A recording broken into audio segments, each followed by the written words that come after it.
Welcome back everyone to Eat, Drink and Explore with Cece. Today we are doing follow along with me on the F1 cooking circuit, and they are in Mexico. So it is round 20 of the F1 season for 2024. And I thought what we would do is do a Mexican dish, but do something other than tacos or fajitas. And I wanted to do something called Pollo al Oregano. And what does that translate to? Which is chicken a la style with oregano. Trying to translate as I'm speaking. And it's a very simple dish. And this dish comes from the Oaxaca area of Mexico. And it's something that you can get at vendor stalls in the marketplace. It's really quick to make as well. And it is a flavor bomb. You wouldn't expect it, but it's absolutely a flavor bomb when you go to eat it. And it's really quick to make as well. So let me run through their ingredients. Mexican cooks, they'll always say you need to poach your chicken before you saute it or anything like that, because typically their chickens are barnyard chickens and they're a little tougher, like if you're going to use a stewing chicken. And so they would recommend you poach it. So what we're going to do is we're just going to braise it. And I like to use dark meat. I love to use thighs because I'm finding with chicken breast, you have to watch it really carefully when you're cooking it, and you can overcook it quite easily as well.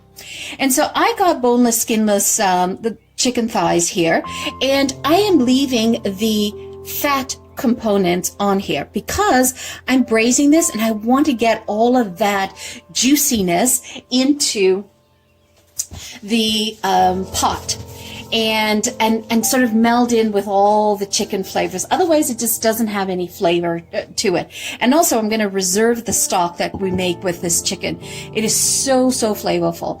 And then you're going to need I've got some fresh thyme from the garden, and I've got some oregano, and we're going to put that in the braising liquid. But the star of the show is oregano.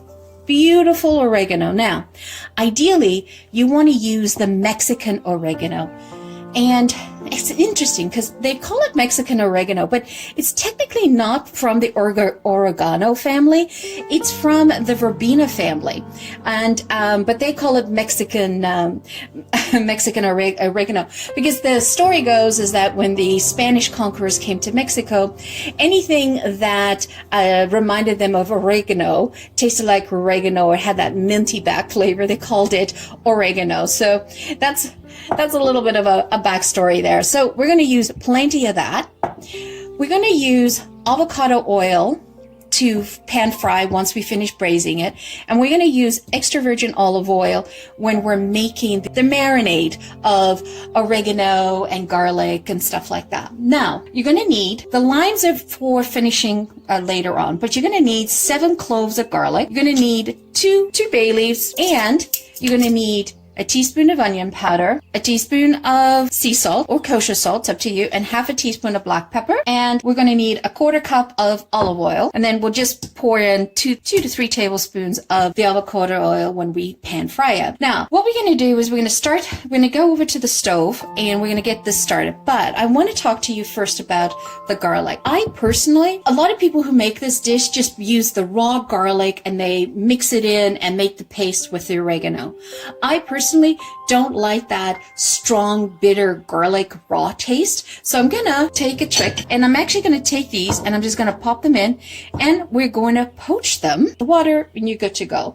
You could keep that water if you want to add it to your stock at the end of it, because that's quite flavorful. So what we're gonna do is we're gonna move over to the stove and we're gonna get started braising this. Okay, so we're at the stove. So what you wanna do is you wanna get a braiser, or you wanna get a deep dish frying pan, and you definitely want to layer the bottom with some thyme. I love being generous with the thyme. This is just going to add extra flavor to the dish. And then with the oregano leaves, I just break them up. And the reason why I'm actually breaking these up is because I'm trying to get the essential oils out of it. And I put the whole stock in as well. Then we're going to add in the water.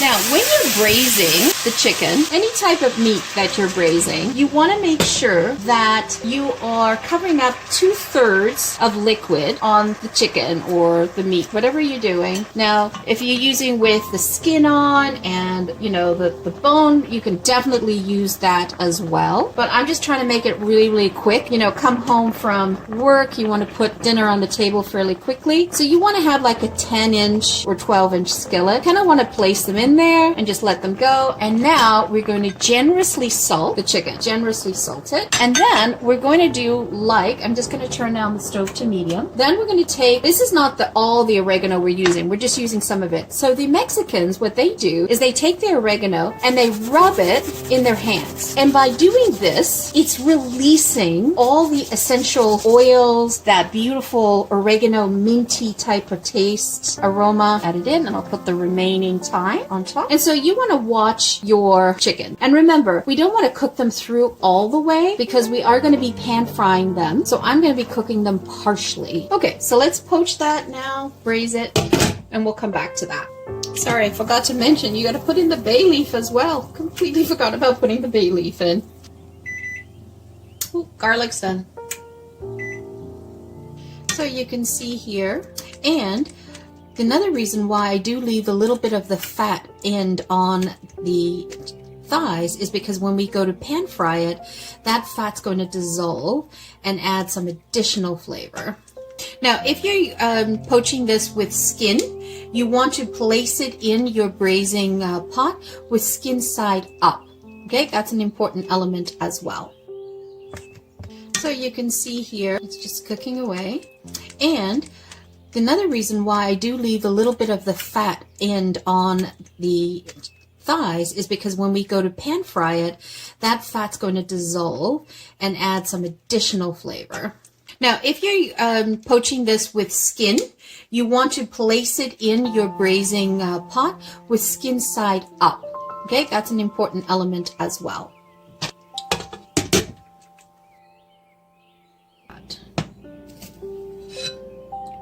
See, that gets tossed out, but this can be used in a soup, making rice. It is your rice water. Instead, all flavor in there. This freezes really well too. Put it in a storage container that's freezer proof. We're good to go. And what we're going to do now is, this is the garlic that I did 1 minute in the microwave, poached it. And I'm just going to pour this in here because that will get some beautiful garlic flavor into this liquid as well. Can't wait to do something with this. So I have the chicken on the cookie tray, and see how much water has been absorbed? And I'm just going to pat dry it as well, trying to get it as dry as possible. And so we'll just let this hang out here on the side until we get the marinade done. Okay, so I decided to use the food processor. It is the quickest, fastest way of doing this. You know, if you wanted to do the traditional way of doing it, you would use the mojete. I think I said that right, mojete. It's like a big pestle and mortar, and I'm not going to go and do that. So I'm going to just do it really quickly on the food processor. Why not? So what we're going to do is, so the garlic right now is beautifully soft, and all that harsh bitterness and strong pungent garlic flavor is mellowed out. So you're not going to get that in your dish. So what we're going to do is add in the black pepper and the salt, a little bit of the onion powder. And I had forgot to mention earlier, we need cumin seed or ground cumin. And I'm going to go ahead and put in a 1/4 teaspoon. We're going to take the oregano. So you're going to need 2 tablespoons of oregano. So put that in your hand. Just rub it together. Now, you don't, because we used a lot of oregano in the poaching, you know, you might want to control how much oregano you put in here. It's completely up to you. So I'm going to do 2 tablespoons and a teaspoon. Okay, so we're going to do a quick whiz. Let's see, let's take a look. We can probably go a little bit more. That's good. All right, so now we're going to throw in the garlic. So what we're trying to do is we're trying to make a paste. So just go down through your food processor and sort of bring down the stuff off of the walls of the bowl. Let's try this again. All right, so now what we're going to do is we're going to add in some oil. Right, so that was a 1/4 cup of extra virgin olive oil. If you didn't want to use your extra virgin olive oil, it's too rich for you, you can substitute that with avocado oil. Would not use coconut oil. Perfect paste. That's what we wanted. We wanted this marinade to be pasty. It smells so refreshing. Let me show you. Doesn't that look good? Okay, so we'll just leave that aside. And so one of the things that I'm going to add in is I'm going to add in some Worcestershire sauce. Now, why do we add in that? That is a beautiful back flavor, and it adds that umami taste in the dish. It brings out the savory notes. So we're going to add 1 teaspoon. You can decide if you want more, but I think 1 teaspoon is enough, is good enough for how I like it. Blitz it for a second. So what we're doing here is we are making this marinade paste, and we're going to put it on top of it as we fry it. That's where all the flavor is going to come. Okay, so what you want to do here is you just want to, as the chicken starts to brown, you want to flip them over. And we don't want to put the sauce yet on it, or the marinade paste. Let's get the bottom and the back end brown.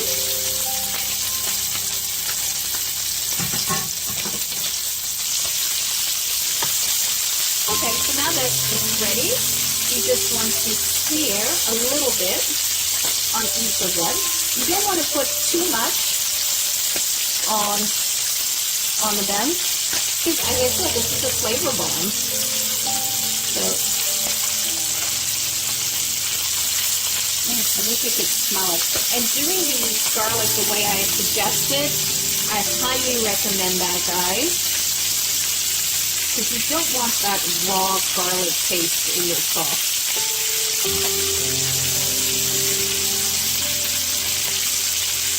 Oh, it smells so good.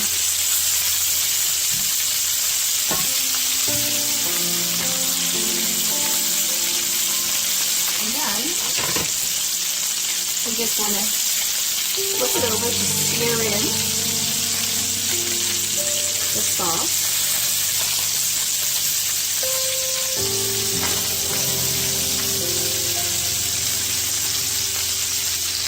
And we'll put the remainder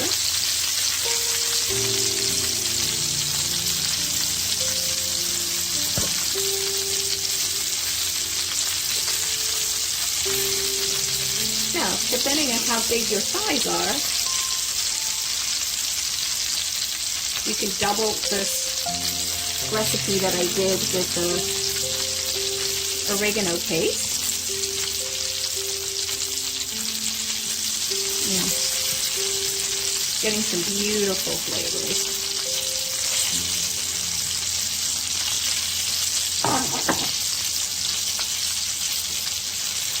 Perfect. And then we'll just flip it one more time. Spread that out.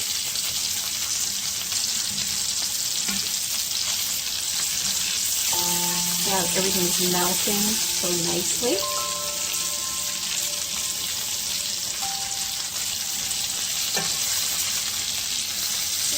If you had your bone in, it wouldn't get this small, it wouldn't shrink this small. But this is cooked. I have literally got the stove set to simmer. So there you have it, folks. This is my version of Pollo al Oregano, inspired by the beautiful Oaxaca, Mexico, and it is extremely aromatic. It's very herbaceous and flavorful. The best part of this entire dish was how super easy it was to make, and we got an extra stock made out of the dish as well, so we can repurpose that stock for something else another day. So I was so excited about this dish. When I tasted it, it was super succulent inside, and then because we pan fried it with the oregano marinade on top, it created this beautiful golden crusted layer that was a flavor bomb in your mouth. And then when you bit into the chicken. It was super, super moist. Highly recommend this. So it's a great dish to have in your repertoire for a quick weekend. But I also love to serve this as little finger foods when you have folks coming over, and you can serve it with some guacamole or some salsa and some tortilla shells on the side. It is an excellent meal to also have at room temperature. So there you have it, folks. Pollo al Oregano, and they are in Mexico this weekend for the 2024 in Mexico City's F1, and it is hometown to Sergio Perez, and he is hoping that he can at least place in the podium in front of the home crowd. He's definitely had a tough year this year. Would love to see him at least place on the podium. The Halloween season is around the corner, so there's going to be 3 Halloween related movies posted to the channel. Hope you guys enjoy it. Once again, thank you so much for joining me. Always greatly appreciated. If you're a returning champion, thank you so much for showing your love. And if you're new to the channel, welcome. Hit subscribe. Hit the like button, add a comment. We're trying to grow the YouTube channel, and we would love to have you join us. Once again, thank you so much. Have a fabulous day. Ciao for now.